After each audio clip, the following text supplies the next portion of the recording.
Hello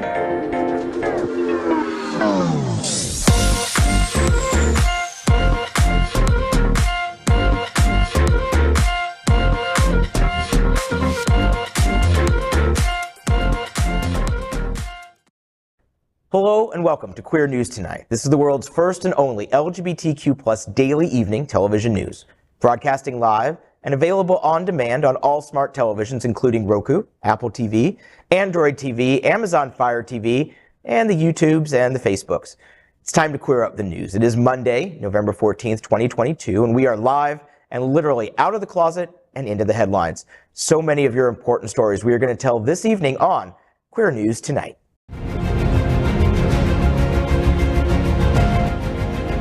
This is the world's first live daily LGBTQ evening news show, literally out of the closet and into the headlines on Queer News Tonight with Al Ferguson.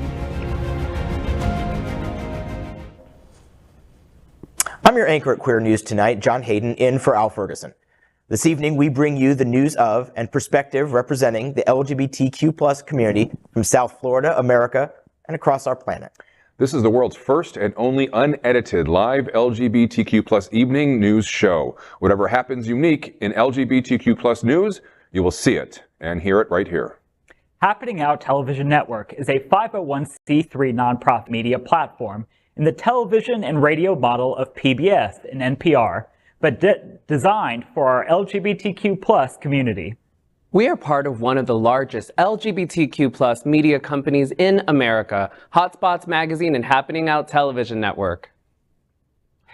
Our magazine is celebrating 37 years of the LGBTQ+ experience, and our television news, talk, and entertainment shows support our mission to educate the LGBTQ+ and broader communities.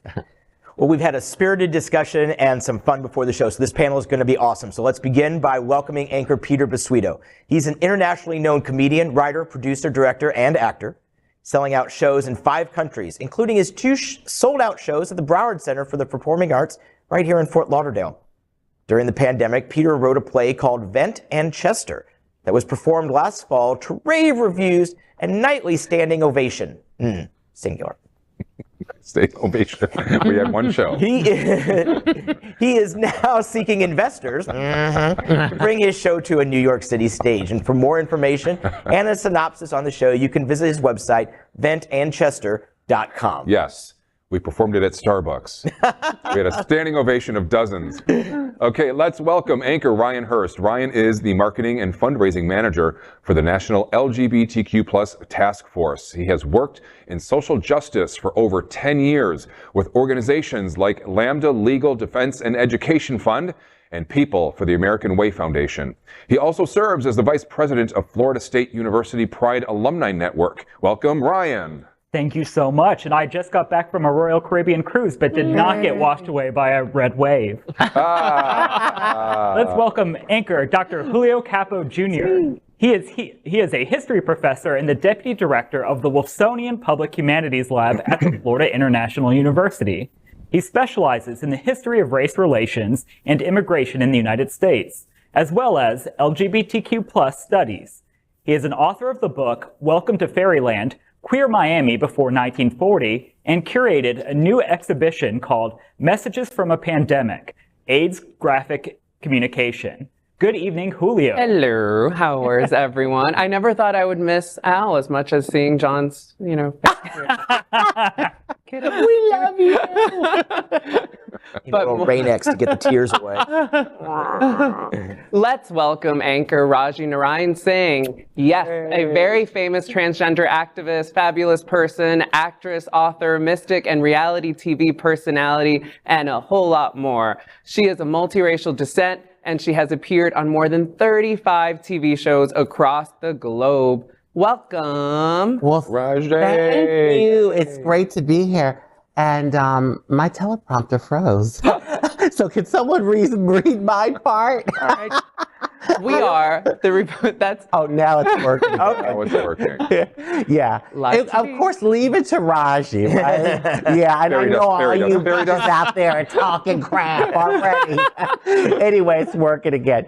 We are the reporters for Queer News Tonight, and this evening we begin with the queer headlines. The LGBTQ plus community in South Florida and across America is diverse. Our community across the world is vast. And here are the bullet points of the queer news for today, Monday, November 14th, 2022. All right, let's queer up politics. And this is a story that we don't have to cringe when we think about how politics are going, because the Marriage Protection Act now seems likely after the Democrats hold on to the Senate. Tonight, a sigh of relief for President Biden and his party, winning control of the Senate for 2 more years. The press and the pundits are predicting a giant red wave. It didn't happen. With at least 50 seats and Vice President Kamala Harris's tie-breaking vote, Democrats now control the upper chamber, regardless of the outcome of Georgia's Senate runoff slated for December 6th. Are you ready to do this one more time? They said we're in overtime. Holding the Senate gives President Biden and his party control over the legislative agenda there, and critically, judicial confirmations, including if another Supreme Court seat opens up. Well, after close victories in contests in Nevada and Arizona, Democrats are going to keep their narrow Senate majority for the next 2 years. Democrats defied historical trends and defeated several candidates backed by former President Donald Trump and keep control of the Senate. In Arizona, Democratic Senator Mark Kelly, a former astronaut and also the husband of former Representative Gabrielle Giffords, defeated Republican Blake Masters. In Nevada, Senator Democrat Catherine Cortez Masto, a former prosecutor and state attorney general, defeated Republican Adam Laxalt. Retaining Senate control is a huge boost for President Biden over the remaining 2 years of his term in the White House, with, with one more Senate race outstanding that will determine the final balance of power in the chamber and how much leverage the president's party will ultimately have. That is the special election between Raphael Warnock, the incumbent, and Republican Herschel Walker, and that's going to be held on December 6th. Democrats will have the ability, no matter what the outcome of that, to confirm Biden's judicial nominees, avoiding scenarios such as the one President Barack Obama faced in 2016, when then Senate Majority Leader Mitch McConnell refused to hold a vote on his Supreme Court nominee Merrick Garland. It also means that Democrats can reject bills passed by the House, which is most likely going to go to Republicans next year, and set their own agenda. This seems the ideal scenario to pass the Marriage Protection Act. And the Marriage Protection Act is going to be different, slightly, a little bit more conservative than the one that moved out of the House over the course of the summer. But I think that they're going to let good not be the enemy of perfection. And it means that we've got 10 Republican votes that are at least going to let it come to a vote. Because you can't do anything in the Senate without 60. Democrats have 50. But if they're calling it for a vote, it's definitely going to be 60. I think the only question is, when are they going to hold the vote before the end of the lame duck session in December? And we actually just found out that Majority Leader Schumer has called a cloture vote for this Wednesday on the Respect for Marriage Act. So they seem to have a lot of confidence that they have the 60 votes to pass this. And we really need to give a lot of credit to President Biden for protecting LGBTQ marriage equality, not only protecting it, but making it a reality in the first place. We have to remember that when he was vice president, he came out before his president, Barack Obama, and endorsed same-sex marriage. As a Catholic, that's very, I'm a gay Catholic. That was, you're taking a big risk in the Catholic Church if you're taking that stance. And he deserves a lot of credit for where we are today. Yeah, I remember that. I had actually forgotten about that. And that was big. That was big because I think even Obama at the time wasn't coming out in full support. No. And he waited for a second. Yeah, and then he came That's out. what he came out. And then he used the words that he evolved, right? Yeah. That is that he had been been thinking about this for some time and then was struggling with it. I mean, there was kind of an open discussion, but Biden was such a key part of that move. See, I don't believe that. I think Obama was always in support of gay rights, but he just didn't admit it until the second term. I agree with you. Yeah. I think he always supported our community, but he was trying to keep it kind of low key. He knew what he had to say. He knew what he was doing. And let's keep in mind, pardon me, let's keep in mind that this does not totally protect marriage equality. What it says is, this really defends more of the Windsor decision than the Obergefell decision that came a couple years later. If for some reason the court Justice Thomas has his way and the court overturns marriage equality, states like Florida could still ban it, but the federal government would still recognize your marriages if it was performed legally in a state. Yeah. So if it was performed before it's overturned, if it's performed in Massachusetts or New York or any state that has it, the federal government will still protect it. And as much as it pains me to ever give credit to Senator Mitch McConnell, you have to give him a little bit of credit on this too, because he's allowing this to be a free vote, which means the Republicans are not whipping the caucus to force them to vote against it. They're letting them vote their conscience. So it's a conscious vote or a free vote. So by letting them do that, this is actually going to pass. Thank goodness. Oh, sorry. Yeah, but thank goodness, because, you know, when with the whole Roe v. Wade, I said this was a 50-year law, and if that can be turned around, then gay marriage could start. So I'm so happy that this is happening. You know, at least it'll be some sort of protection, you know? Yeah. And two quick points. Has this year, more than any other year, proven to everyone, if you didn't know it already, how important judges and the courts are? Yeah. And just the impact that Democrats maintaining hold of the Senate for the next 2 years is going to have on reshaping our federal judiciary in protection of LGBTQ people is super important. Not to mention the fact that I think even passing the Respect for Marriage Act, even in its current form, is going to put a lot of pressure on the Supreme Court to not touch the issue. And this is why. Because marriage in the United States is a state's issue. It is not a federal issue. If you are a heterosexual couple or any couple that is married in the United States, the only reason you don't have to go get married in every single state is because the 14th Amendment of the Constitution offers the full faith and credit clause, which says that, we are going to give full faith and credit to a legally binding document in this state and our state as well. It's going to put a lot of pressure on the courts to have to recognize same-sex marriage that is performed legally in one state in another state. It's just going to be very, very difficult to untie that knot. It would be almost pointless for a state to ban it when the federal government is still going. Well, I just have to say this about Thomas. I'd like to sit down and have a conversation with Judge Clarence Thomas, and I'm multiracial. If he's in the business of overturning laws, why don't we take a look at Loving versus Virginia? That would hit home for him. You know what I mean? Like, he's not going to go there with that law. Well, we've got 2 more years, so Justice Thomas, go towards the light. All right, queer up gay culture. Shock as Gay Day weekend Tidal Wave is canceled.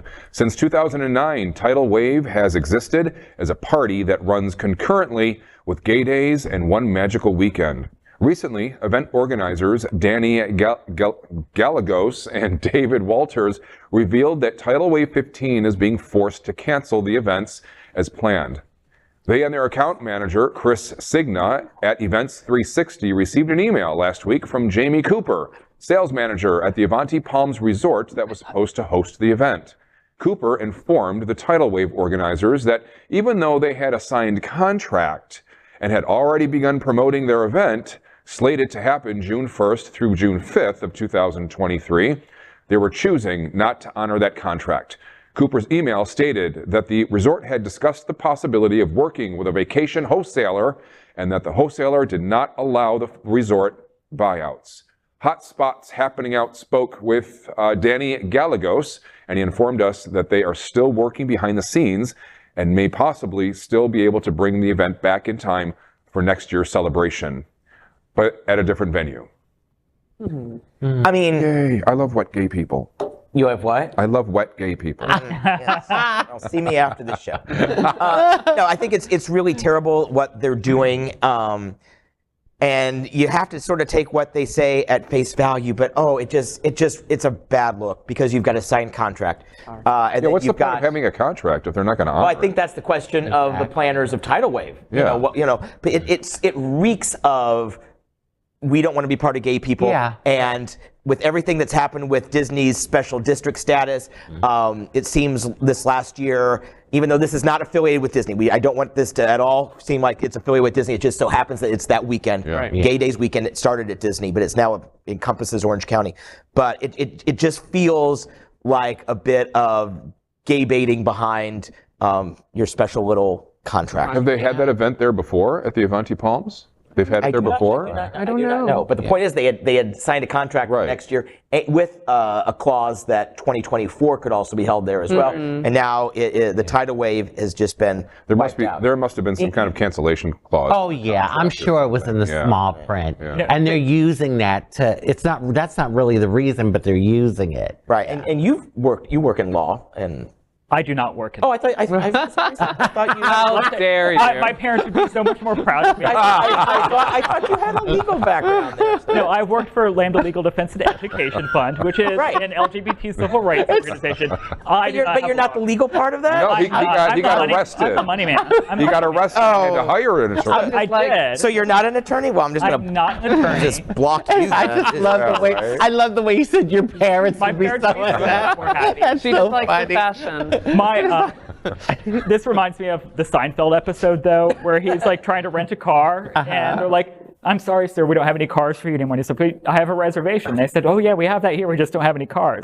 Well, you can take the reservation, but the point of it is keeping the reservation. How are you going to sign the contract and not honor it? I think that's the biggest disappointment. And I also feel bad for Mr. Cooper or Cooper, whoever Cooper is, because I'm sure they're just a middle person in this thing. And there's so many other water parks they could choose, for God's sake. Well, yeah, but it's a sold out weekend though. That's the thing. People like go the first week of June, and then on their way out, they make their reservations for the next week. So it's not like it's just like, oh, we can book another hotel. First, you have to find a hotel where everybody who wants to be at that event. You know, it's not just Gay Days, it's a special event for tidal wave. So you have to keep it's them complicated. Yeah, it's not like just, oh, let's have a party. You know? We need Parliament. Parliament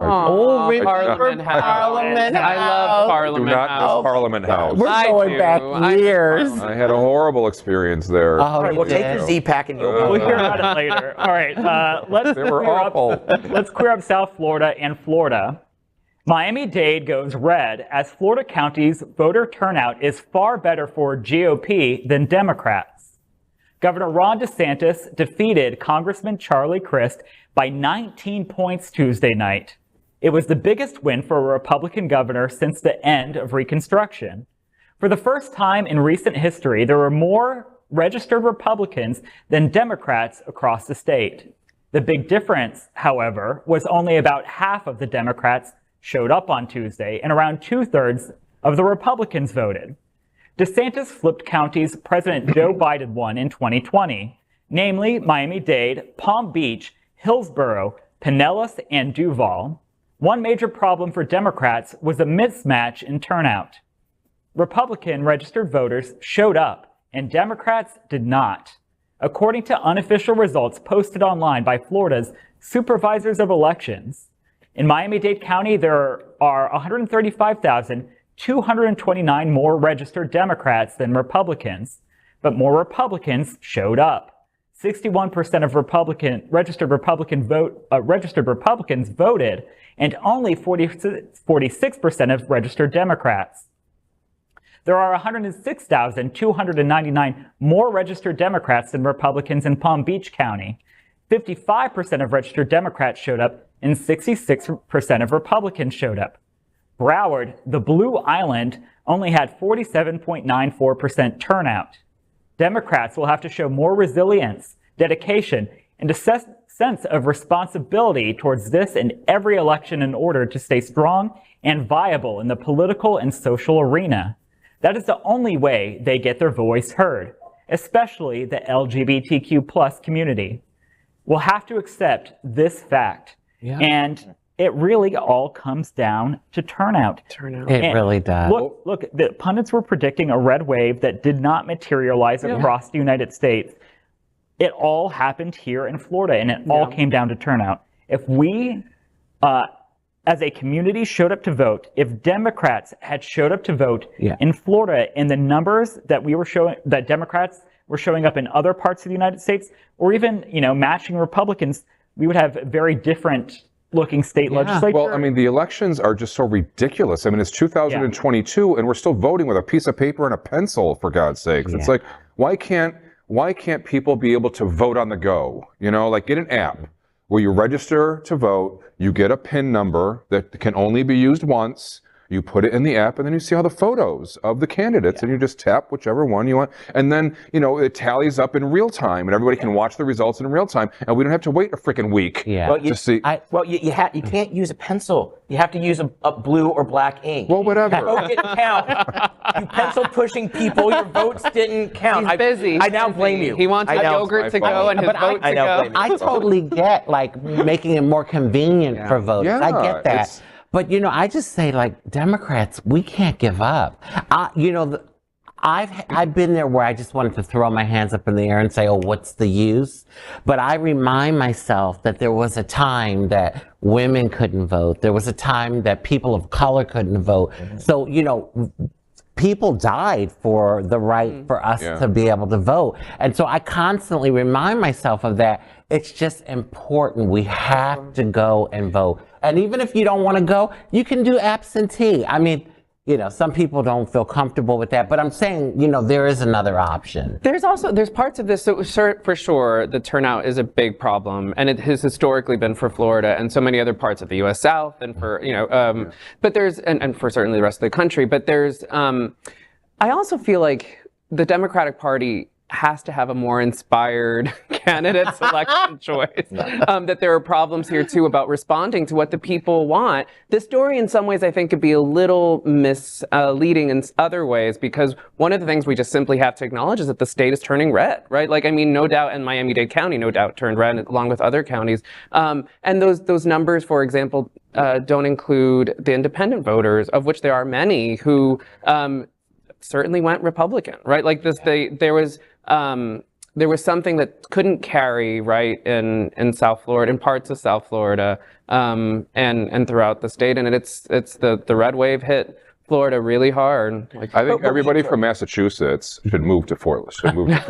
Yeah, well, you know, Eastern Massachusetts anyway. Now, but a couple things that I want to talk to you about turnout. And you might have seen more numbers from across the country, but maybe this just speaks to Florida's uniqueness of its participation in democracy. But if you told me that 50% of Democrats in Broward, or 50% of Democrats anywhere were going to come out, or 45% of Democrats in a county were going to come out in a midterm election, I would be like, we've got turnout solved. That's a really strong number. But in Florida, it is not. Republicans were very motivated, and they came out. Second of all, and just give me one moment,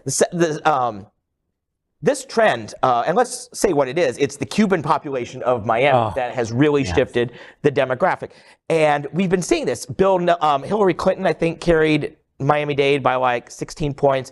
And then Biden won it by 8 a couple years ago. But Senator Bill Nelson, ignored the Hispanic community in Miami, did not come down here, did not campaign in 2018. He lost his seat, and we saw the gap close. And then we saw it close down to 8 points 2 years ago. So to see this shouldn't really surprise anybody, perhaps the magnitude of it. But to see the trend, it's really just completing what's been going on for at least 4 election cycles now. And Rajee, I'm sorry, you had something? No. Two things came to mind.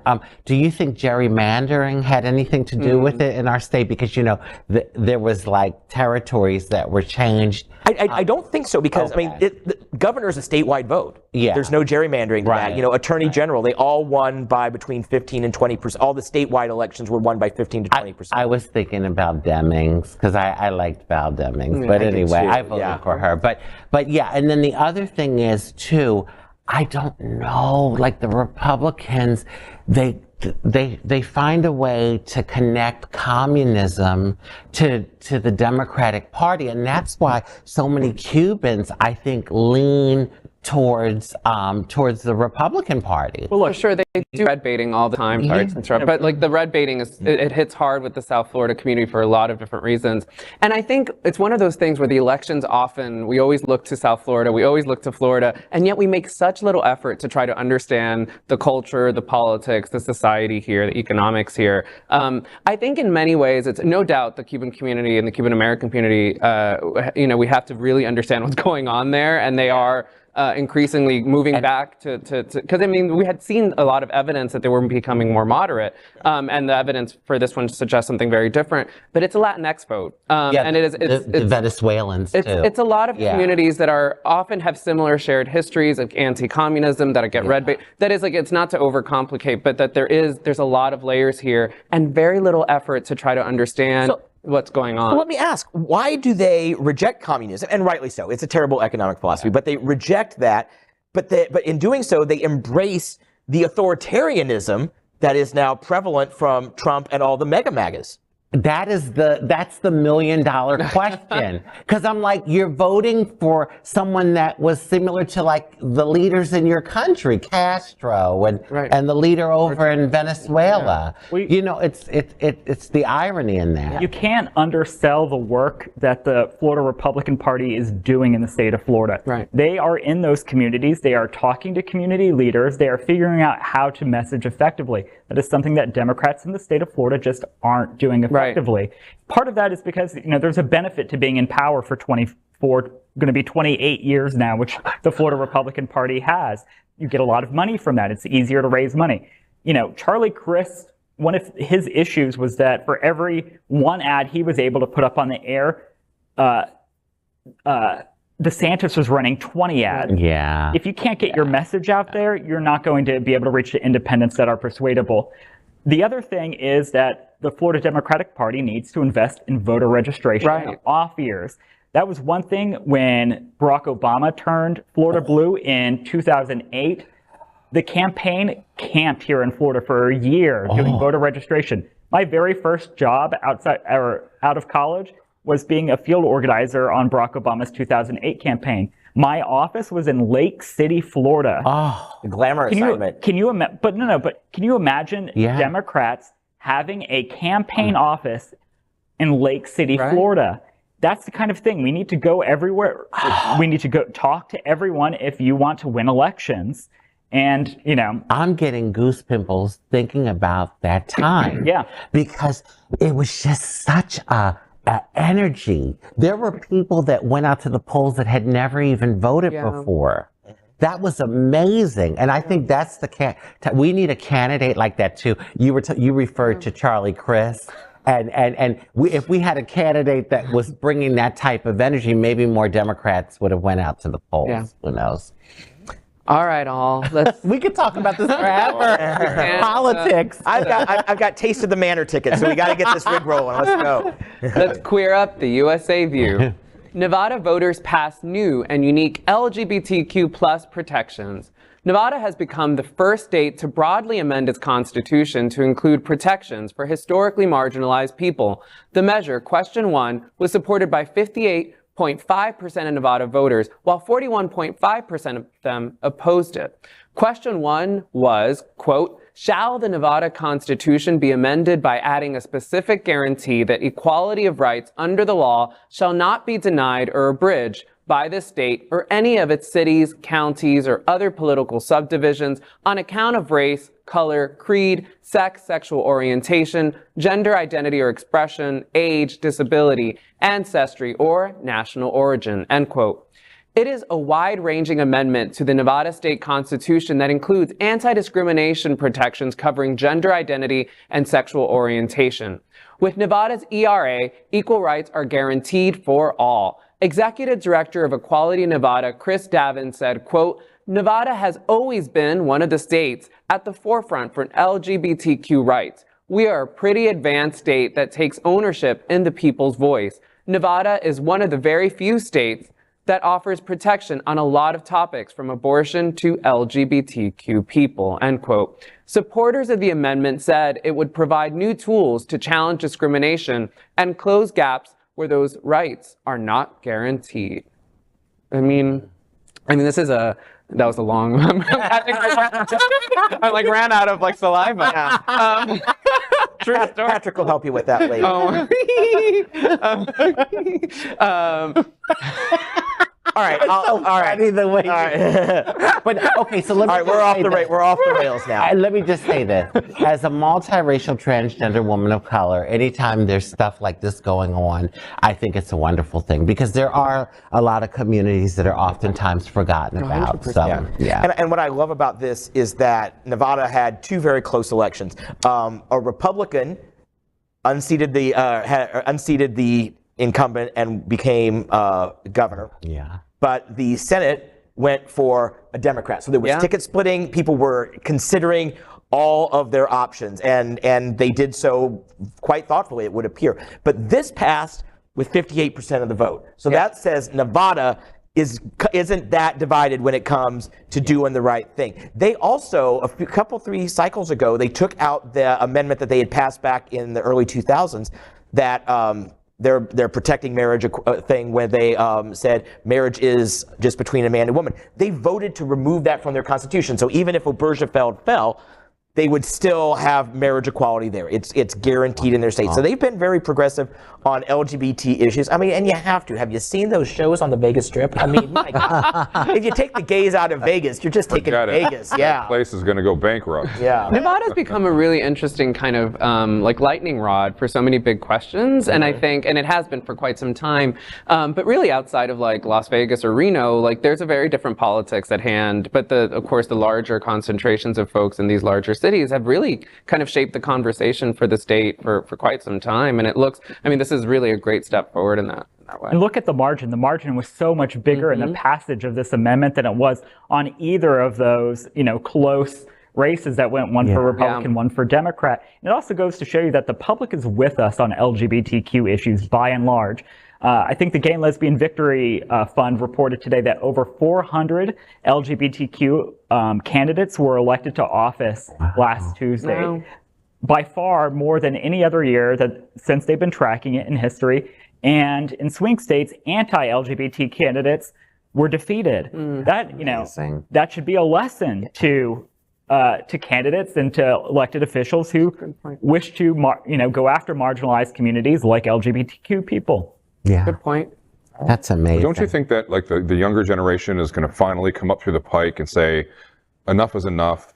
Because there's a whole generation of acceptance coming up. Oh, eventually. We got our first Gen Xers, right? Well, they've been saying that since we were the younger generation that was going to be voting. I'll believe it when I see it.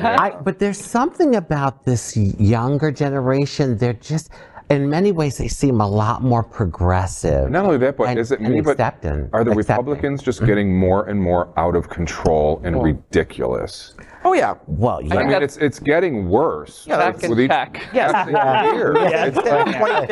Since 2015, when Trump came down that escalator. With the toilet paper stuff? No, that was Air Force One, which we never thought he would get to, by the way. So, they're off the rails, but good for Nevada. Yes. Queer up travel. LGBTQ plus travel warnings as 800 plus COVID cases reported on Princess Cruise. A cruise ship with hundreds of COVID positive passengers docked in Sydney, Australia after being hit by a wave of infections. Carnival Australia President Marguerite Fitzgerald told reporters in a media briefing on Saturday that the majestic Princess cruise ship was about halfway through a 12-day voyage when an outbreak of cases was noticed. According to CNN affiliate 9 News, the ship had 4,600 passengers and crew on board at the time. Fitzgerald said that after mass testing of 3,300 passengers, around 800 tested positive for COVID-19, as did some crew members.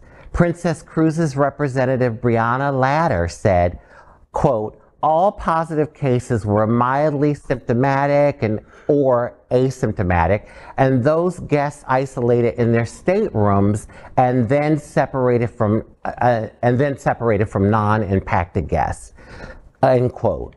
Cruise operators separately escorted those infected off the ship and advised them to complete a 5-day isolation period. Those who tested negative were permitted to leave the ship. The official statement said, quote, Carnival has advised NSW Health that they are assisting passengers with COVID-19 to make safe onward travel arrangements, end quote. Ladder said that outbreak aboard the Majestic Princess was reflective of the increase in community transmission in Australia.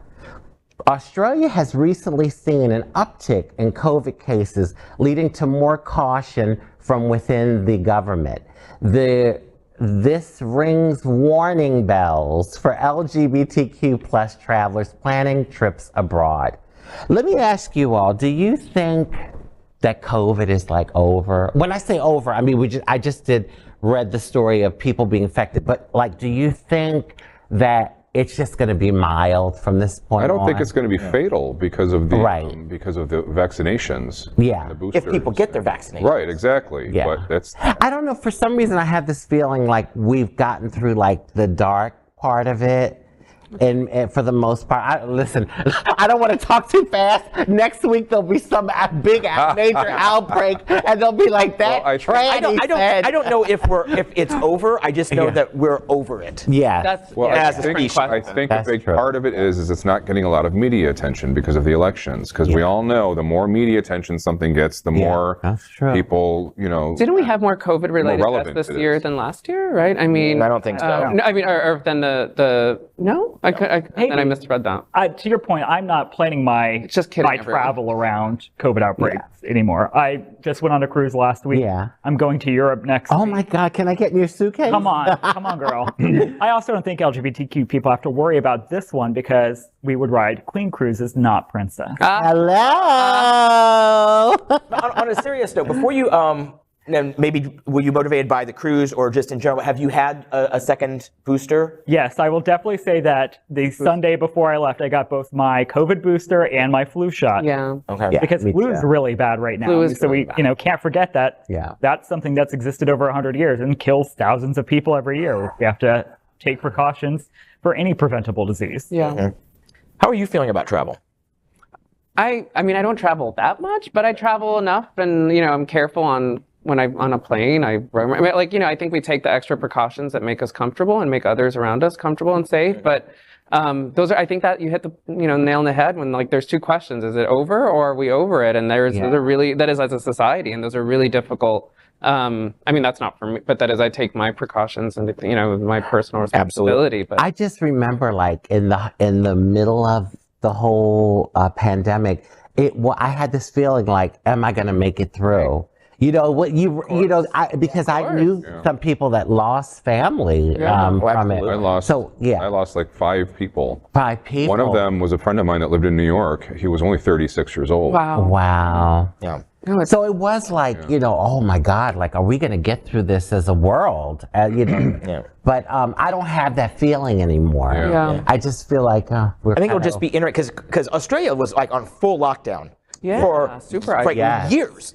You couldn't travel to Australia without a whole battery of things to comply with. So it may be hitting them a little bit harder and maybe making news. But I think as we go through the holiday season, it'll be interesting to see, especially because we're such a huge port state in Florida, and especially in Port Miami and Fort Lauderdale. So I think didn't Australia kick out that tennis player or something? Yes, they did. And he's a douche. So right? He was well, just look at it this way: based on the history of existence in the world, we have another 100 years before the next one, right? Fingers crossed. Knock on some wood. Here, let me knock on wood. Oh my God. Take you to church. Or cement. All right, y'all. Next, we are proud of our special partnership with Sunshine Cathedral, the world's largest queer church here in Fort Lauderdale. Supporting that partnership, we are broadcasting from our permanent set here at Sunshine Cathedral at the Happening Out television studios. We broadcast Sunshine Cathedral's Sunday International service at 10:30 a.m. with more than 30,000 people watching every week.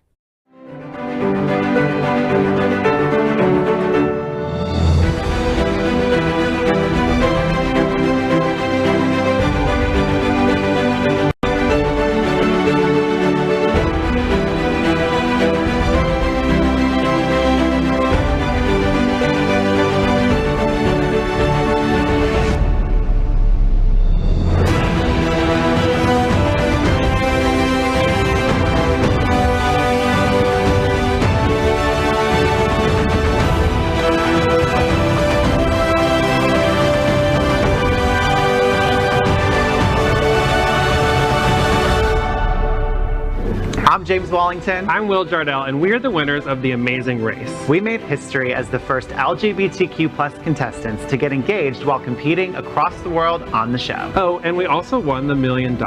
And Sunshine Cathedral is my queer church. I wonder if they want a daddy. They're cute and rich. All right, let's queer up sports. New York City Marathon history.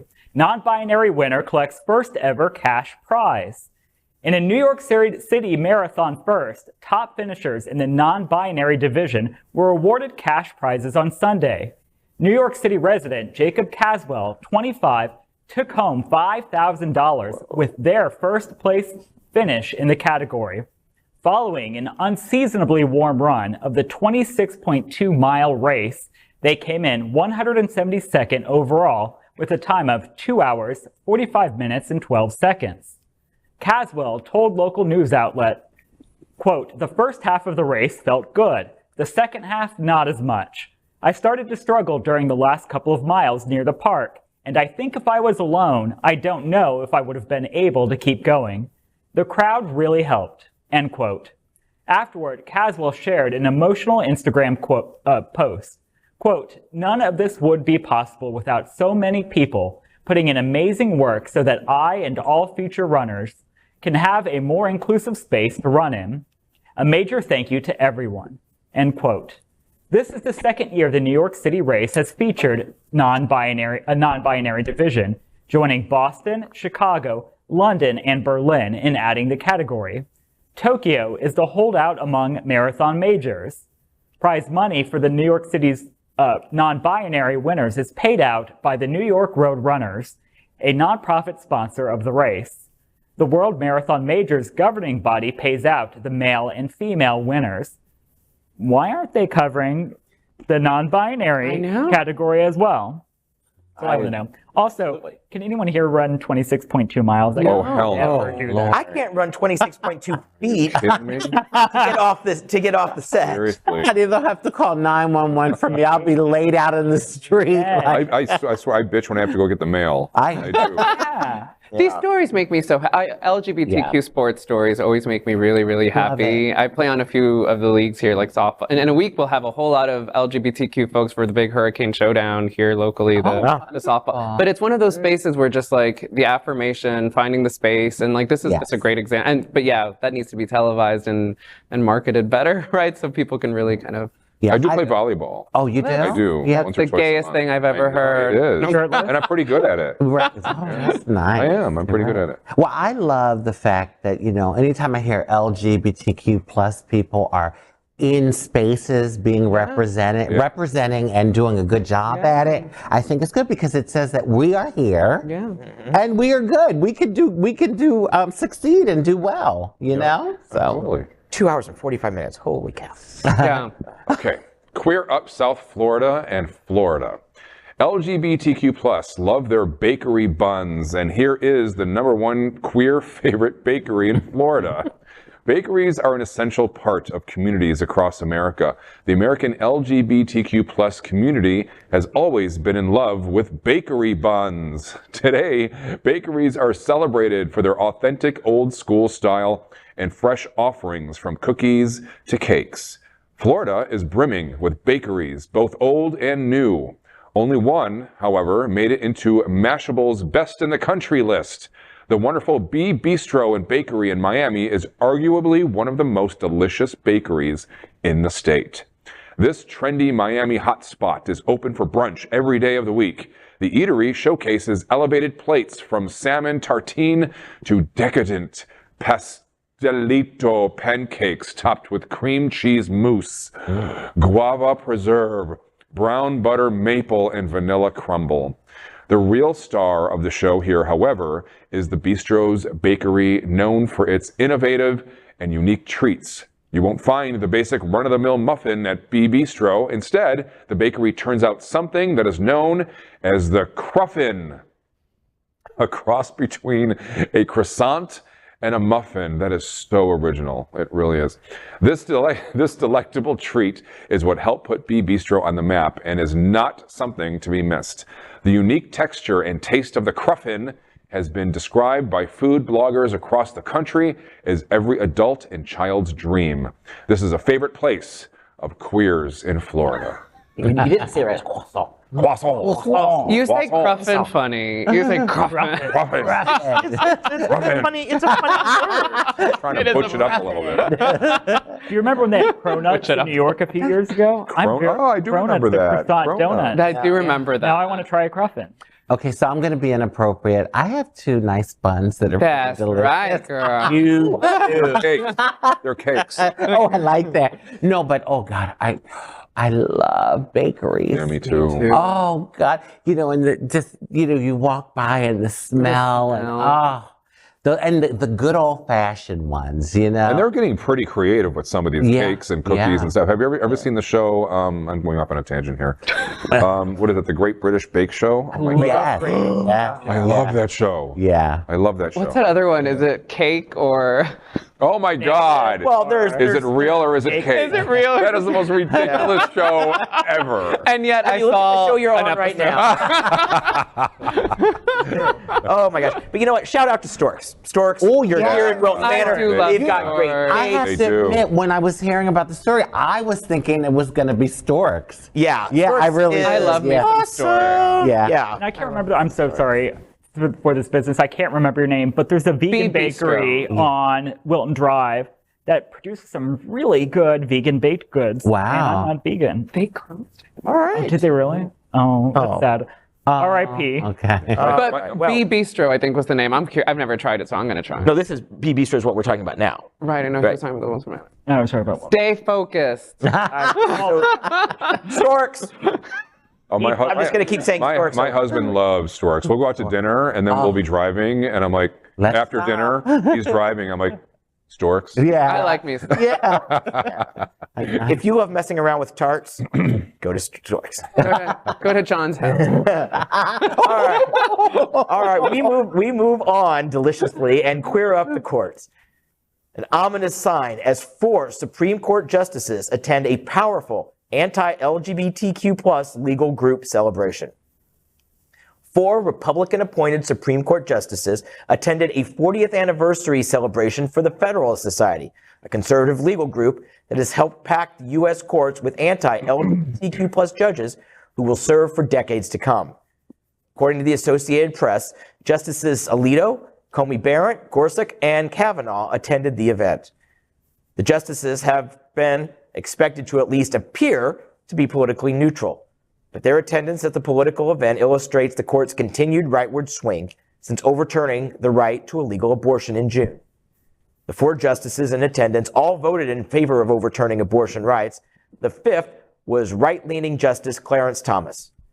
3 of the justices, Barrett, Gorsuch, and Kavanaugh, were appointed by former President Donald Trump, considered by many to be the most anti-LGBTQ+ president of all time.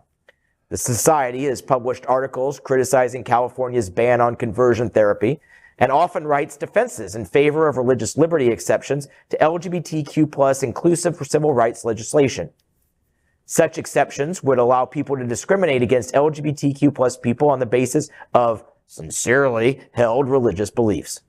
The Federalist Society's website contains a discussion against marriage equality that accuses same-sex couples of being more promiscuous. And Amy Coney Barrett didn't just appear. She was the last speaker at the event, and she went ahead and made fun of protesters who showed up outside her house to protest her decision. I've got mixed results on that. I don't think that we should be publishing public officials' addresses to begin with. But the fact that she made a point to stand up and make fun of them lowers herself to that level. And girl, you're not a district court judge. You're a Supreme Court justice.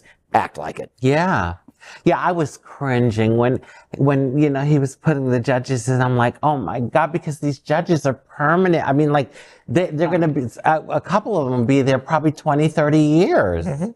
And it was just like, oh, and across the country, I read that he put a lot of judges in place. Oh, yeah. Not just the Supreme Court. Federal. Yeah. Thank God that the Democrats kept the U.S. Senate in this election. Yeah. 10% of federal judicial seats are vacant currently. That means for the next 2 years, Democrats and Joe Biden can appoint pro-LGBT judges to the federal judiciary, who hopefully are all in their 30s and 40s and will be there for 50 or 60 years. But we'll be paying the price for those, and then that stolen seat especially it's going to hit hard for a long time. Yes. And when Amy Coney, when they were questioning her, I was like, you all don't see through it. I mean, she's so conservative. She also couldn't remember the First Amendment. I mean, do you remember that? Yeah. But you know what I would love? A Supreme Court that really reflected more of the country. If it was a little bigger, maybe have an LGBTQ representative. And I mean, I know that's like La La Land, I'm dreaming, but. Well, the thing is, though, we've got the most diverse Supreme Court in history right now. We've only 4 white men make up the Supreme Court. You've got 5 female or people of color sitting on the bench. The problem is it's leaning to the side that I don't like it leaning to. If we had sat at this table 10 years ago and I just said, in 10 years, we're going to have 4 women and, the most diverse court in the country, we would all think, oh, wow, we've won. I mean, representation and diversity are different things, exactly, right? I mean, those are radically different. I mean, remember, Justice Thomas replaced the amazing Thurgood Marshall. I know. And they should never be mentioned in the same sentence together. You got that right. Yeah. Oh, my God. I'm 52 years old, and I got to say, I am just tired of this topic.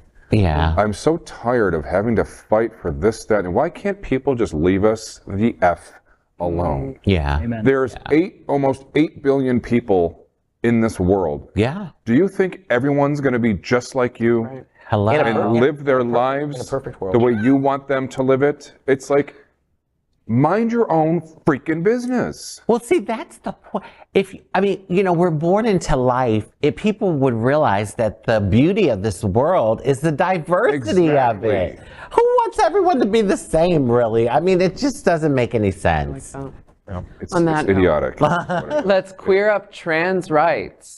Trans Awareness Week, as Hotspots happening out, supports Trans Equality Awards.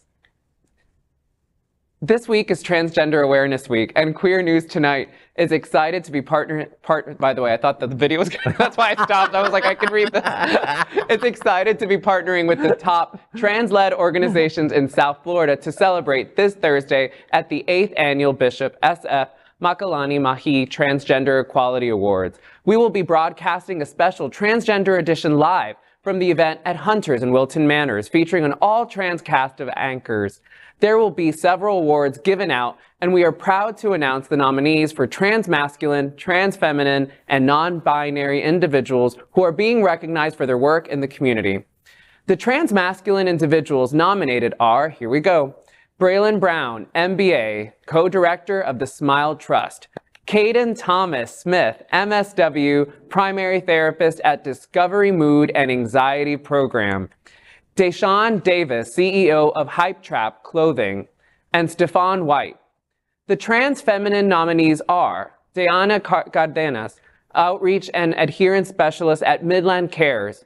Francesca Damore, Board Secretary of Safe Schools South Florida. Jasmine McKenzie, founder and executive director of the McKenzie Project. Jess Marie Gonzalez, founder of TTHP, United and Behavioral Health Community, specialist at Care Resource. First Lady Kendra Hayes, care coordinator at Ariana Center, and Micah Osorio, medical project coordinator at Care Resource. The non-binary individuals nominated for recognition are Amelia Leong, Director of Public Relations for Reflect Collective, and Nick Zantop, Deputy Director of Trans Inclusive Group. The event is being presented by Ariana Center, the McKenzie Project, Trans Inclusive Group, and Trans Social. The awards are just part of a week of events that will culminate with a special Transgender Day of Remembrance Vigil at the Pride Center, and this is on November 20th. This is going to be Transgender or Trans Awareness Week, observed annually from November 13th to 19th, is about increasing visibility of the trans community. We celebrate all who are trans, non-binary, gender diverse, genderqueer, agender, and any other genders that sit outside the gender binary. This is a time to amplify trans voices and celebrate their resilience. Trans people have often been the unsung heroes at the front lines of many struggles and victories of LGBTIQ+ communities. They are also more likely to suffer discrimination, prejudice, stigma, mental health challenges, and violence. The week concludes on the 20th of November with Transgender Day of Remembrance.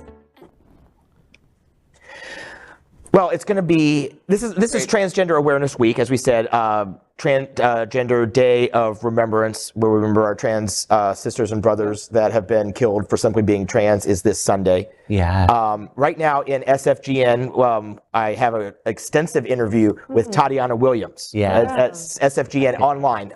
It's way too long for the paper, but it's a really good interview, and she talks about where the trans community goes after 2 really brutal years, especially in Florida. And I also talk about an event that you and I were both at. You led a panel a couple weeks ago. Yes, I did.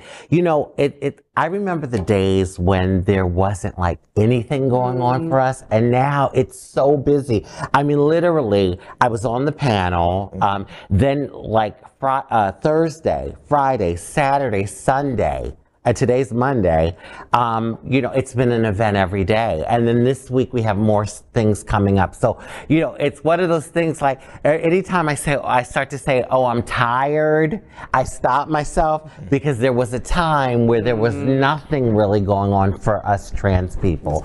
And I just want to give a shout out, well, not a shout out, I want to just say Bishop S.F. Makalani Mehi. You know, I don't know if you all knew him, but he was a phenomenal transgender man, activist, advocate in the community. And I'm so happy that his name lives on through the awards, you know. So, yeah, we've come a long way. We have a long way to go, but we certainly, I think it's important for us to acknowledge as trans people the progress that we have made. Yeah. That's powerful to hear. Thanks for I mean, in addition to, all these great organizations that are doing all this great local work and the grassroots level to support them, the Mackenzie Project, Trans Social, the Sunser, all these great spaces that are doing key work in the community. It's so funny. One of my friends called me the other day, and he was like, and how come you're not getting an award? I said, baby, I got it already. You are. You know, like a lot of the stuff. And then another friend, someone was on the cover of SFGN or whatever, and they sent me the picture and says, well, how come you haven't been on the cover? And I was on the cover. And I found the picture of me being on the cover, and I texted it to them. I said, baby, I did that, you know, so, but it's so funny. I guess, like, you know, it feels good because people, like, that's their way of acknowledging, like, the work that I've done, not knowing that I've already been, like, acknowledged, but, you know, you're an institution, girl. You know, these people on that are getting awards, just phenomenal people in the community, and I'm so happy, and we stand on the shoulders. You know, Sunday will be Tidal, Transgender Day of Remembrance, honoring the trans people that lost their lives, and none of their lives are in vain. Every single person born into life has a purpose. And unfortunately, they lost their lives, but we must carry on, and we stand on their shoulders. And every LGBT person needs to be there showing support for the community, because we're all one community, and we cannot be silent. Where does Task Force stand on as far as their plan to embrace the trans community going forward in a rough political environment, especially in Florida? There is no one in our community that is left behind, including the transgender community. If we aren't moving forward together, we're not moving forward at all. I know there are some people that say, you know, let's take what we can get for a win with, advancing lesbian and gay protections, and, we'll come back and we'll advance transgender people's rights later on. We don't do that at the National LGBTQ Task Force. When we say equality for all, we mean all. And, and to your point, I think it's important that we might not, Transgender Day of Remembrance and Trans Awareness Month may not reach the outside world. But at this point, I think we need to focus and consider it a victory if we can reach our own community. Because like you said, a lot of people want to promote the LGBTQ Q plus community and leave out the T. And we will not do that. That's right. And that's one of the reasons that it's so important that, like, my articles in SFGN, the interview with Tatiana, the covering the event that you were at and lots of other people were at. We need our own community to see it. We need to write about it. We need to talk about it. And that is key, because until we get our own community behind every letter in the acronym, none of the acronym is moving forward. Yeah. I always say, you know, same boat, different compartments. Whether you like it or not, the world has clumped us together, LGBTQ plus. And so same boat, different compartment. And Martin Luther King said, the late great Martin Luther King Jr. said, you know, my injustice is a threat to your justice. So I think, you know, more people in our community need to remember that. And thank you all for saying that. I feel so supported here. You are supported. Yeah, I really do. We love you. We love you. We love our trans sisters. We love our trans brothers. Watch the show. What's the day? Wednesday or Thursday? Thursday at Hunters. Go to Hunters if you can. Watch the show, because we know you most definitely can. So yes, very important. It's going to be fun. It's not going to be a down and out thing. It's going to be an upbeat, fun award show, and I'm very excited about it. And not that I'm picking sides, but Nick Zantop in the non-binary category. Nick, I love you. He's a great, they are a great guy, wonderful to work with, and every time I get to do an event, he works at Trans Inclusive. Anytime I get to do an event with Nick, I just treasure the opportunity. It's a great list. It's a really great list of folks. Yes, Nick is great. So, Queer Up Politics.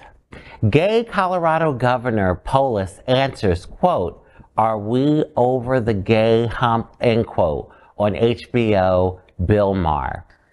On Friday's episode of HBO show Real Time with Bill Maher, the host was joined by Colorado Governor Jared Polis. Polis had previously made history as both the first openly gay parent elected to Congress and the first openly gay man to be elected as governor of the state. That's just wonderful. With the historic election of the first two lesbian state governors last week, Mayor asked Polis if he thought the country was over the, quote, gay hump, end quote. Polis said, expressed his opinion that being LGBTQ plus was no longer an issue for many voters, saying, quote, "The people of Colorado, the people in Massachusetts and Oregon said, it, quote, it doesn't matter. What we care about is what you stand for and what you're going to do." Are we over the gay hump? I mean, as far as like... They encourage me to do the wrong things. No, but you know what I'm saying? Yeah. It's like it's a non-issue now. I mean, and it wasn't a lot long ago when it was an issue. You couldn't even think about running. For people, it was an issue, and now you could be elected to almost any office. It doesn't seem like it matters almost anywhere in the country. It was still a thing, Bill. When I ran for Congress, ran for governor, some of the Democratic elder statesmen, they said, "Oh, you're going to lose our state to Republicans. Our state will never elect somebody who's gay." Trying to pressure me out of it. But to their credit, the people of Colorado, people in Massachusetts and Oregon said, it doesn't matter. What we care is about what you stand for and what you're going to do. It doesn't matter who you are. Yay. I think it's wonderful. Big deal. And he's the first gay man, openly gay man, to be reelected to a governorship as well. So he made his own little bit of history this last Tuesday. So good for him. That says a lot. Montana elected their first LGBT elected official. How wild is that? I know. And going back to our Nevada story, I mean, it's clear by the margins that LGBT rights are being protected when they're put up for a public vote. In a lot of these swing states, the public is with us. Yeah. And a lot of the West. I mean, let's face it, the West has kind of led the way. Arizona is turning solidly purple after this election. California, Oregon, Washington, obviously. Sarah Palin in Alaska only got like 24% of her vote for a statewide office, and well beaten by a Democrat. And that just brings me so much joy. And yes, I know they do ranked voting, and don't at me. I know, but still, Sarah Palin, 23% in her home state, where she can see Russia from. I was about to make that very sure. You beat me to it. I can see Russia from my backyard. We'll have a lot more time to read her favorite magazines and periodicals. Yeah. Which ones are those? Oh, all of them. All the periodicals. All of them. Yeah, absolutely. Yeah, and it's wonderful because we definitely need more representation, and this election showed that. How many? You said there was like 400, Over right? 400 LGBTQ elected officials, according to the Gay and Lesbian Victory Institute. I mean, that's phenomenal. It really is. Once you get out of Florida, you can smile about last week's election. I mean, you really can. Unfortunately, we are in Florida, and the fight continues. Yeah, continues. So that is today's news for the LGBTQ plus community on the world's first and only LGBTQ plus evening news show. If our community is important to you, share this news with your friends and family. Are you, like most of America, part of our very large television audience, watching this live LGBTQ plus news broadcast right now on Roku, Apple TV, Android TV, and Amazon Fire TV? Queer News Tonight is the only live LGBTQ plus digital television show in the world that is out of the closet and into the headlines. We need your support. If our community is to grow, we must tell our stories and bring them to the attention of the broader world. This is the only place in the world that tells these types of LGBTQ plus stories in motion and in sound. That is the passion of Hotspots magazine, Happening Out Television Network, and Queer News Tonight. I'm John Hayden, and on behalf of these LGBTQ plus reporters, the anchors of Queer News Tonight, including Mr. Peter Bisuito, Brian Hurst, world traveler, Dr. Julio Capo Jr., and the always fabulous Rajee Narine-Singh. We will see you daily at 8 p.m. But before we end the show, we have one final story, and we queer up the big interview. Miami Book Fair celebrates Maine, Gary Herman, and the Guncle in Stephen Rowley's new novel. Recently, Queer News Tonight lead anchor Al Ferguson sat down with author Stephen Rowley to discuss his new book, The Guncle, and his appearance at the Miami Book Fair this week. They discuss how having a guncle, or gay uncle for those of a certain age, can change the life of someone who is coming to terms with their sexuality, as well as how pop culture icons shape the narrative of the book. This evening, Queer News Tonight has a special interview with Stephen Rowley, featuring his book, The Guncle. He is a featured author at the nation's largest book event, the Miami Book Fair, where nearly 400 authors from across the world will gather at Miami-Dade College. Every LGBTQ plus person has heard the phrase guncle. Love that word. We all have one. Patrick, or gay Uncle Patrick, aka Guncle, loves spending time with his niece and nephew. But when tragedy strikes and he has to take on the role of primary guardian, he finds out that parenting isn't as simple as handing out treats and jokes. The Miami Book Fair asks if the LGBTQ plus community even cares about raising children. In this book, and then we asked, do you want to help parent other family members' children? It's a fascinating subject that we love to explore. So we welcome Stephen Rowley and welcome to Queer News Tonight.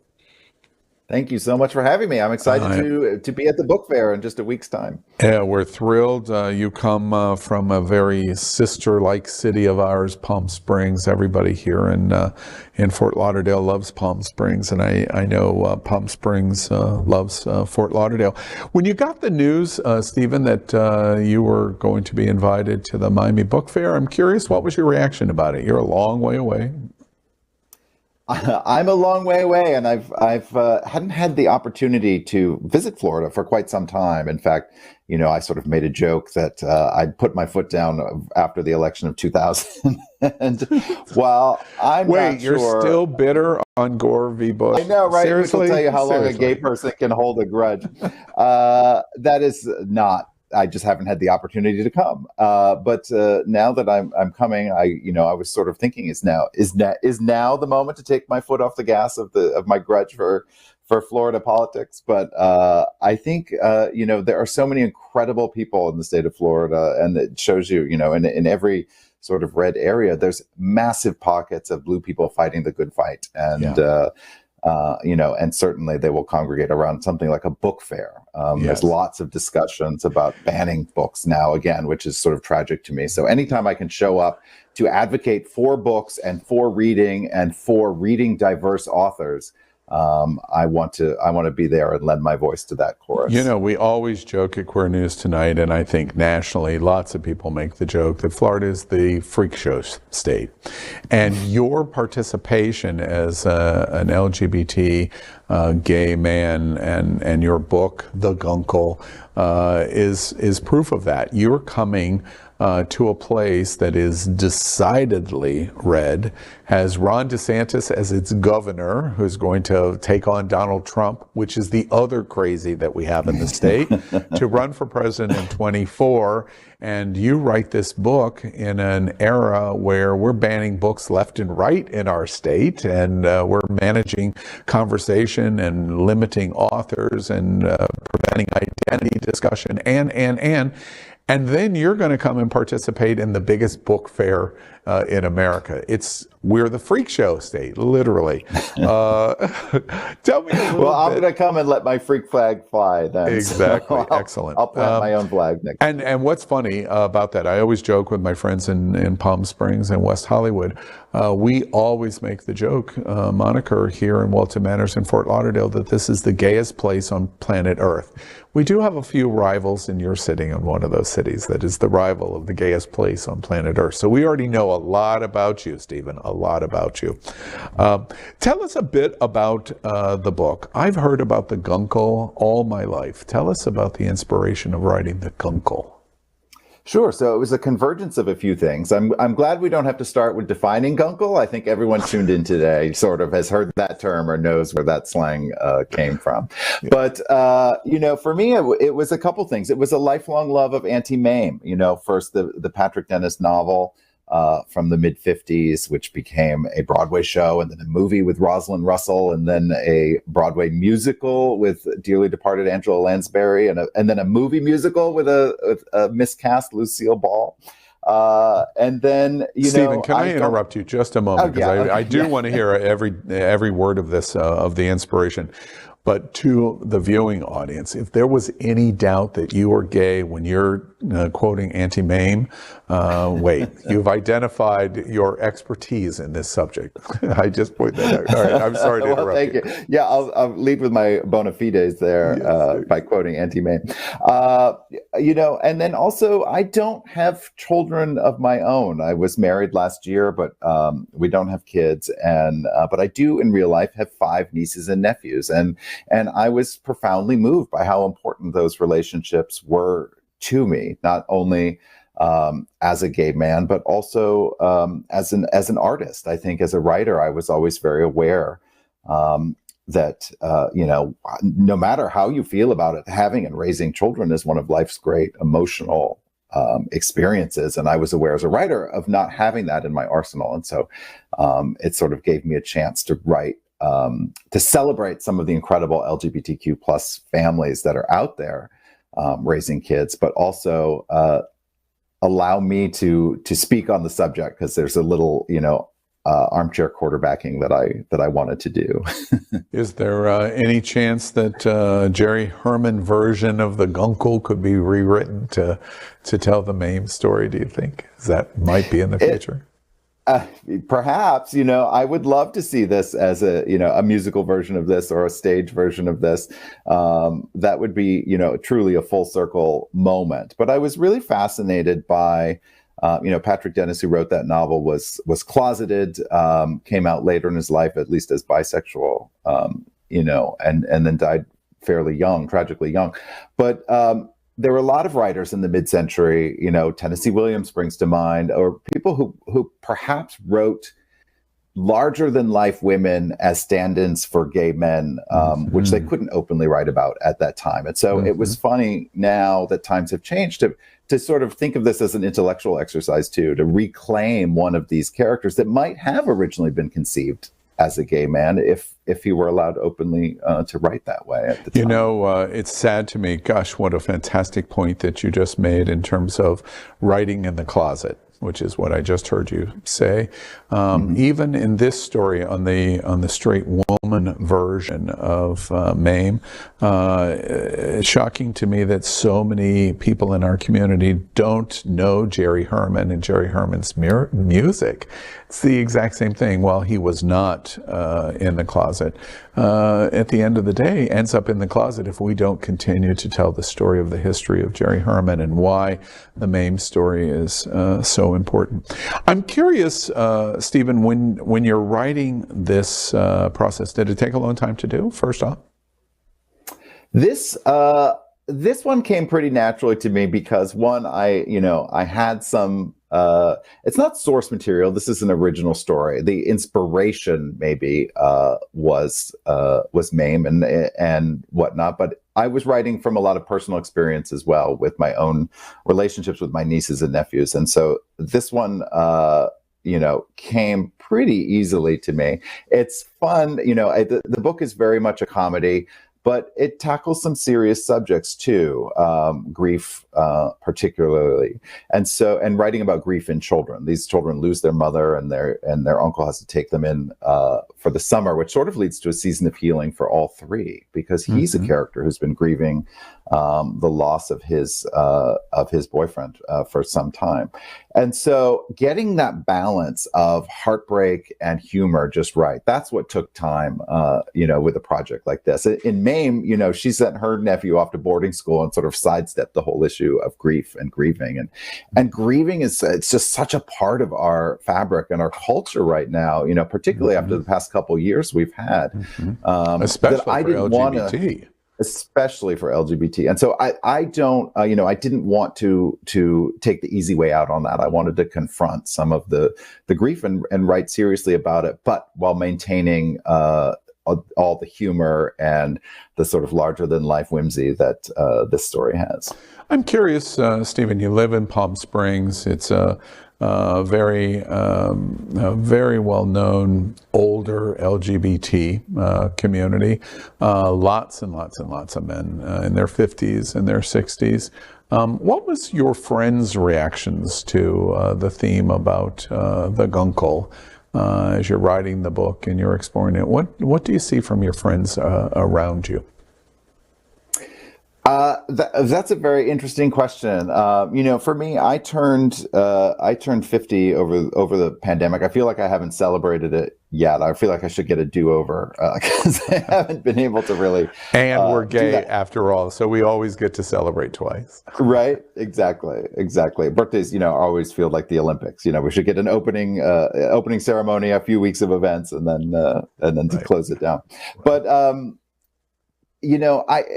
I've been out for 30 years now, and I think when I first came out in the very early 1990s, more men were dying of AIDS than even in the 80s, and so I thought life would be very lonely and sad and quite possibly short. And as I turned 50, I was reflecting back on how joyous life has been and how full of community and comparatively long it's been. And I really celebrate that. And so I have older friends who look at this book, with a bit of wistfulness. And I have younger friends who are raising kids and grew up where marriage was a possibility.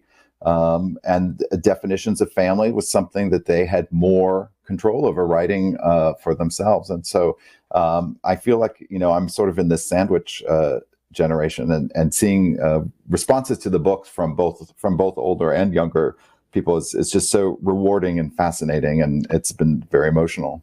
I'm curious to that point in your research and the input that you take in developing the storyline, etc. Do you think most LGBT community, but especially gay men, want to be the Guncle, or they don't want to be the Guncle? What's your experience? Listen, I Guncle is yes. I think that not only is it just the sort of portmanteau of two words here, gay and uncle, but there's a connotation of a larger than life personality, a sort of fabulousness to it, right?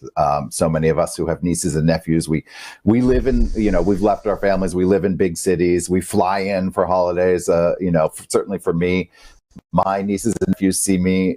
I don't go to an office or have a traditional job like other adults they know.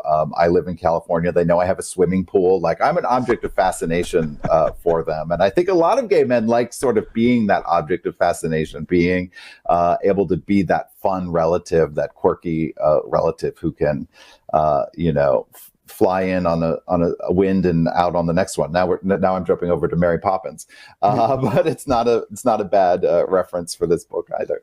But still having children of their own, that's still a very personal decision for a lot. Yeah, and also, Stephen, with the world that we're living in, Florida has coined it our political leadership of people like Governor DeSantis and here in Florida, and Governor Abbott in Texas, and others around the country. They've made you and I and our community the butt of a culture war, and developing culture war to win elections, gain power, and make money.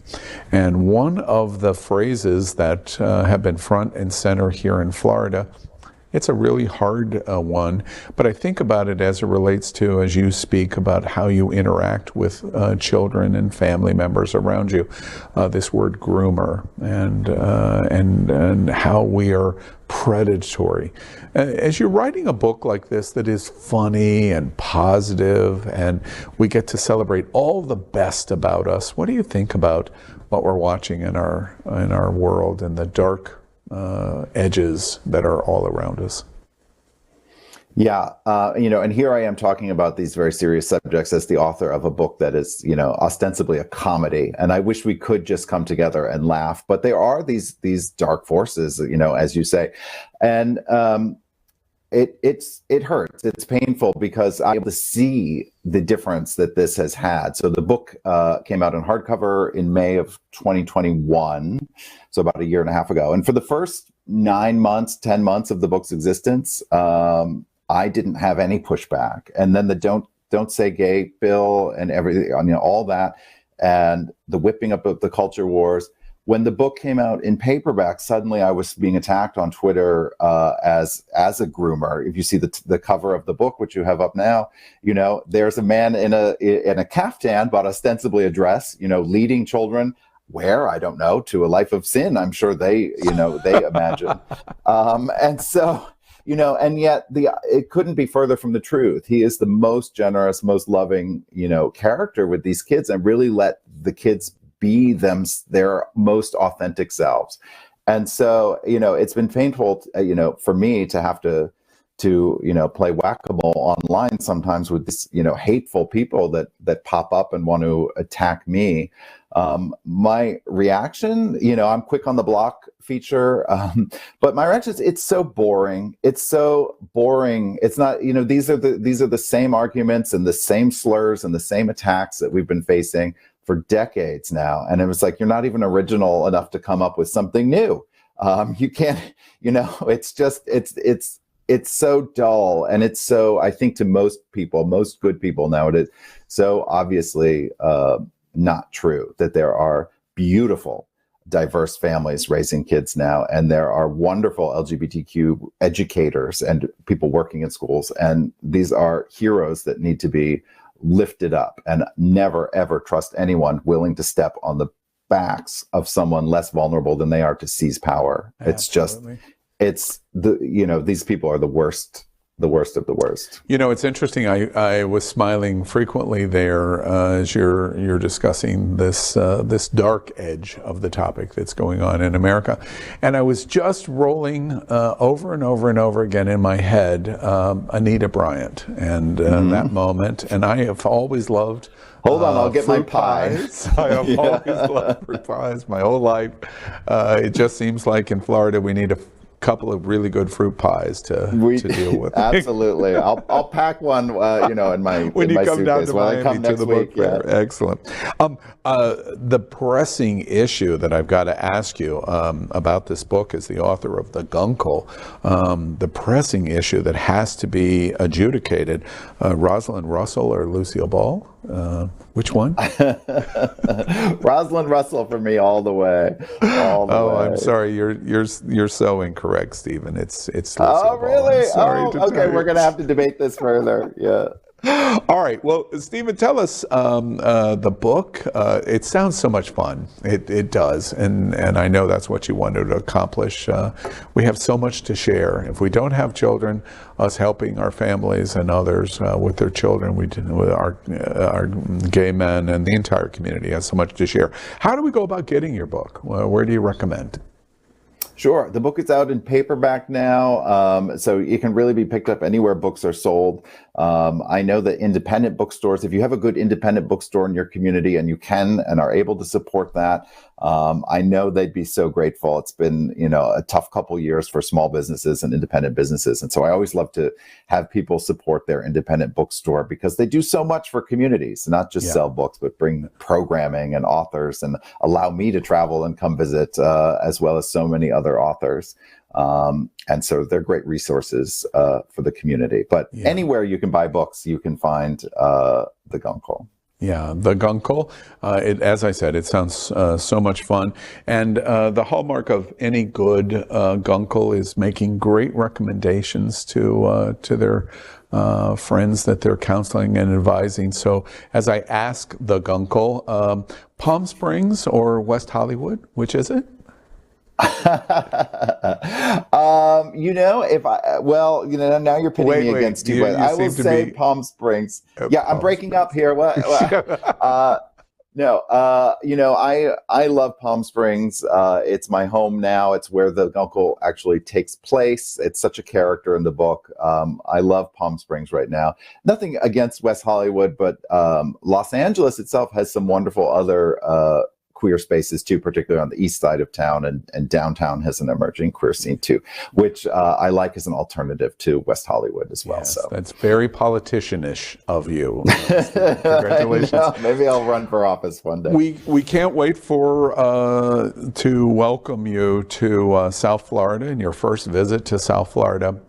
The Miami Book Fair, as I indicated at the top of the conversation with Stephen, we're really a contradiction in this hard, at times even hateful red place called Florida. He's coming down to a place that is discussing not allowing people to have access to books or even banning them. And at the same time, the biggest book event in America goes on in the exact same place. So it's an interesting place, Stephen, that I think you're going to find of great interest to you. So make sure you go out and buy that book, The Guncle, Stephen Rowley.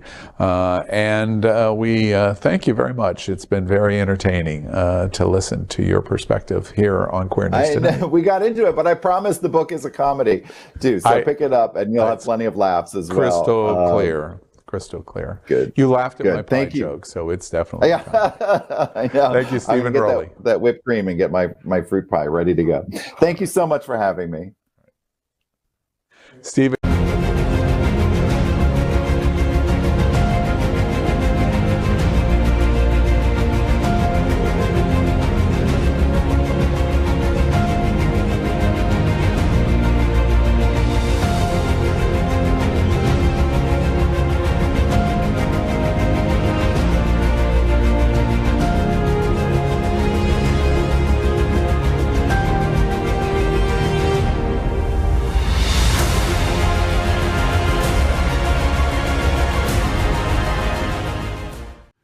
LGBTQ+ news is vital for our community.